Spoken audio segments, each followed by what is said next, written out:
Hey everyone, it's the Mad Movie Maniac here. This is going to be a more casual series with a shorter runtime called Throwback Thursday, where I take a look at old or older movies exclusively on DVD and Blu-ray, unless it's a streaming only thing. Picture this. A kid in the late 2000s or early 2010s puts in the DVD of Tron Legacy. Right after the trailer for the fourth Pirates of the Caribbean movie, there's a trailer for an odd, slightly childish, cheesy yet charming Disney high school movie that isn't High School Musical. The kid thinks it's interesting enough to check out, but doesn't really watch it because he's not old enough for movies like that yet, and ultimately forgets about it after a while. Cut to years later, let's say last year, and he decides to buy a copy and watch it. That kid, if you couldn't tell, was me. I only watched part of it at that point, and didn't pick it back up until now. I've seen the whole thing, and taken notes, so I'm prepared to talk about it. The question I'm hoping to answer is, does the film Disney's Prom from 2011 deserve its fate of obscurity? Or should people give it a shot? Well, to start, the story is that an incredibly optimistic student's hard work on the school prom decorations is burned up in a fire that was set by accident. She ultimately gets help from a pessimistic student to fix it, because his graduation is on the chopping block if he doesn't. Meanwhile, the ensemble cast of students have a lot going on themselves in the same time span.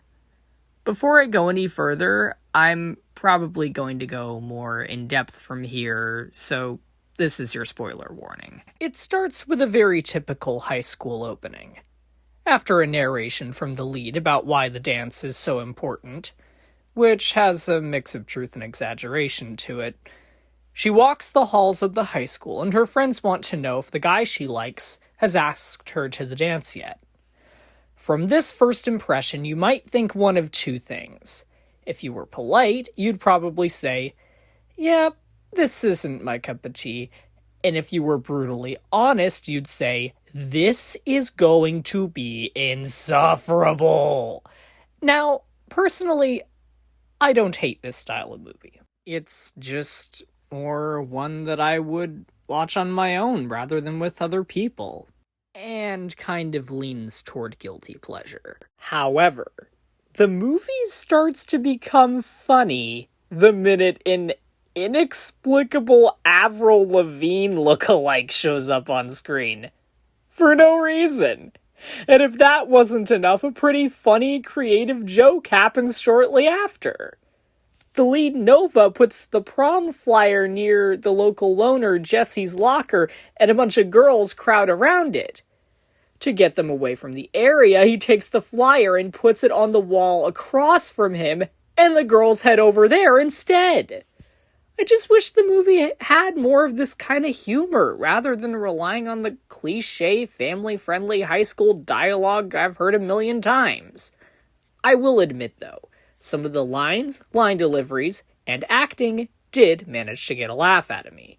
It's not hilarious or anything, but it's fine for what it is. The next thing I wanted to do was give the movie credit for subverting the typical cliche of the troubled teen in high school. Jesse had all the makings of the exact rough and tumble, yet toned down, backstory that a PG Disney film from 2011 would allow, if they would do that at all. The good news is, they actually decided not to. After the funny scene I mentioned before, the audience sees him in the principal's office for a 4-week record of skipping his last class on Mondays. It's revealed later that he only did that because he was bringing his little brother home from school. His mom was at work, so she couldn't do it, and his dad isn't in the picture. Because of what I said about it not going through with the expected trope, and because I'm a younger brother myself, I really appreciate this twist. And a little after that, there's a small yet heartfelt scene with Nova and her dad about going off to college. It's not overly emotional, but it's not too subtle either. I think it's just the right amount for a movie like this. and it was pretty nice to see, all things considered. Something else I like is that the destruction of all the decorations was not an act of vandalism. Usually a movie like this would have a student do it as an act of spite in the middle of the movie or at the end of the second act or something. But no, it's an honest, albeit really stupid, accident that's the inciting incident, and it happens early in the film, around 19 minutes and 27 seconds in. Not to mention that it wasn't as dumb as I remembered on my first viewing of the first half. Please watch the movie to see what I mean if you're interested.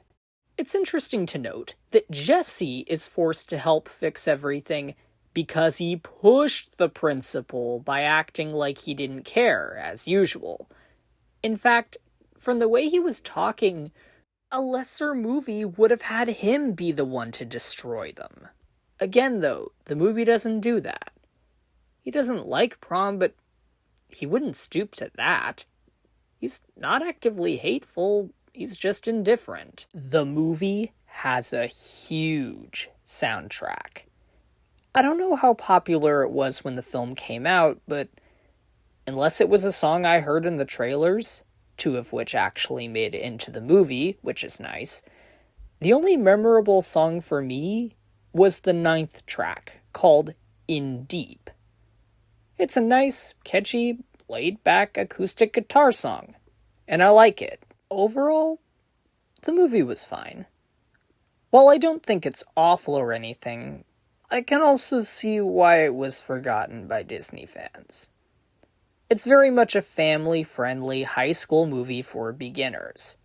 The characters talk about stuff younger audiences won't understand, e.g. future plans after high school and relationship drama.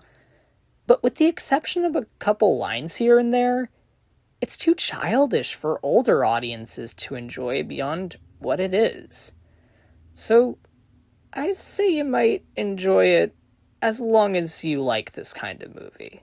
I hope you all have a good evening, and I really appreciate your patience. Please be sure to like, comment, and subscribe for me, and I'll see you in the next video.